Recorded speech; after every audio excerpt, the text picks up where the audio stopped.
Larry Bird was one of the biggest trash talkers in basketball. And a lot of people say, really? Oh, shit, like we talk or like... Let me tell y'all something. Bird used to tell me, look here, man, I'm gonna go shoot this motherfucking jumper in your face right there in that corner. And it's gonna be your Christmas present. I'm gonna wrap it up and bust your head open.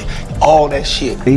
Oh my God, Bird talk trash to everybody. It's disrespectful when y'all put a white guy on me. And I'm looking at this guy like, he's nuts, you know? And did you really say that? Who's playing for second? Yeah, I did. People love to debate the GOAT. Barbershops, podcasts, and Twitter threads all circle the same two names, Michael and LeBron. But gather 7 Hall of Famers in a room and ask which player could snatch your breath away with a single jumper, and the conversation suddenly shifts. The answer, more often than not, is Larry Bird. Michael Jordan once snapped at a heckler who dared to question Bird's place among the greats. Larry's better than any small forward who's ever played. And Magic Johnson, never shy about his own legend, insists the league was saved not just by their rivalry, but by how Bird's brilliance forced him to reach celestial levels of his own. We got a chance to change the league. Yep. What a blessing it was. He ended up in Boston. And then his personality was Boston. Right.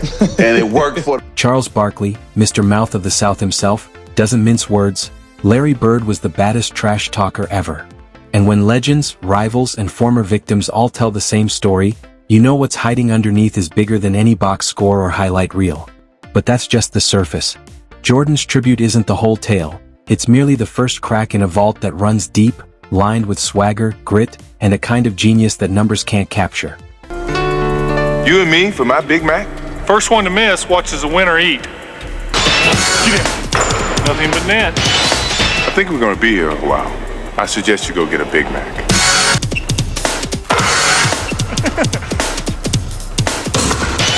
One knee.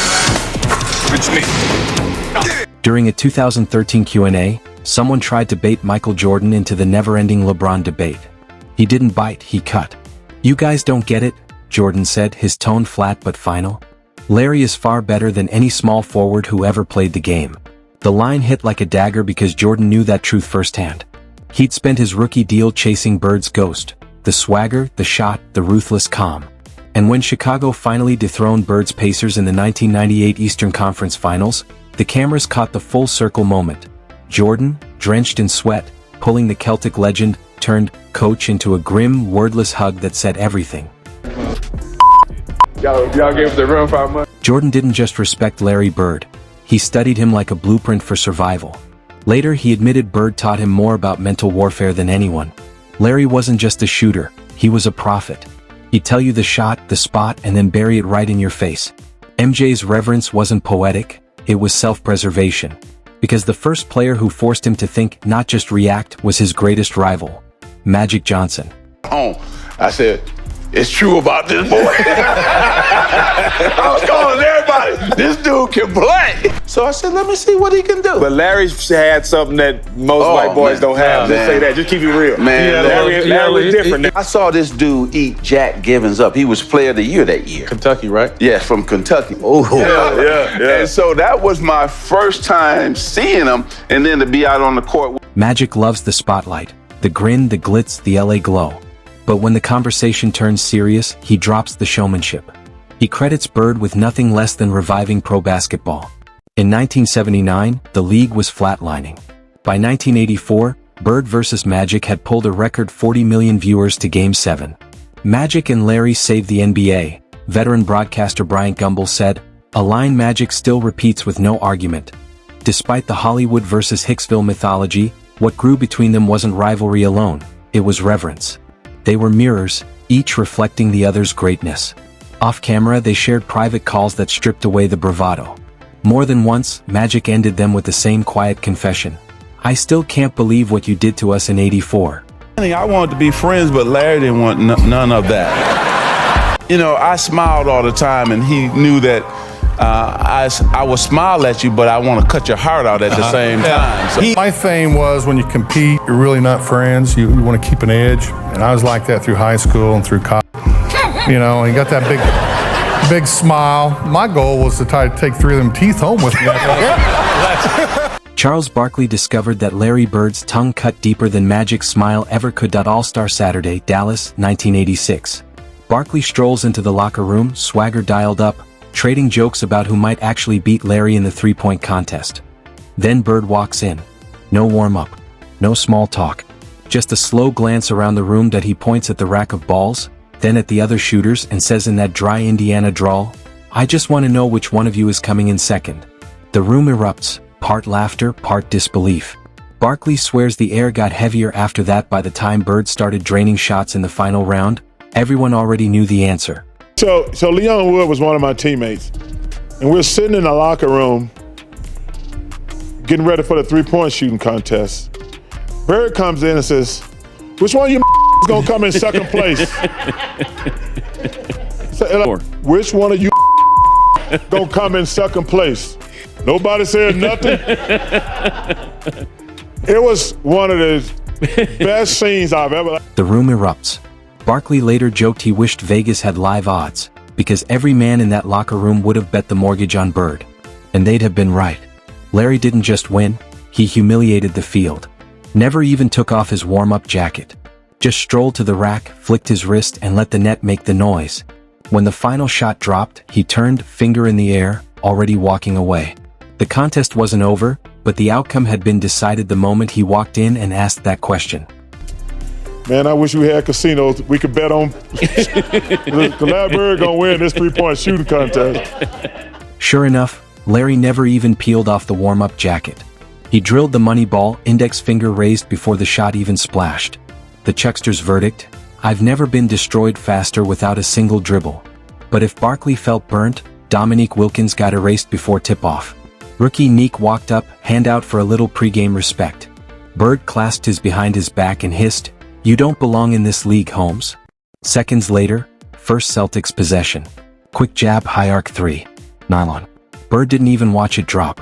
Just turned deadpan as ever. "Told you." Your first playoff game is against Boston, 1983. Oh, it was? Ah, okay. Yeah. That's a long time ago. You guys had great battles.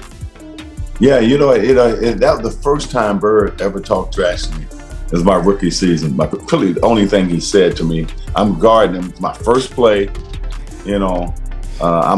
he's coming down. Wasn't upset he made the three. I said, but this son of a gun just called me home.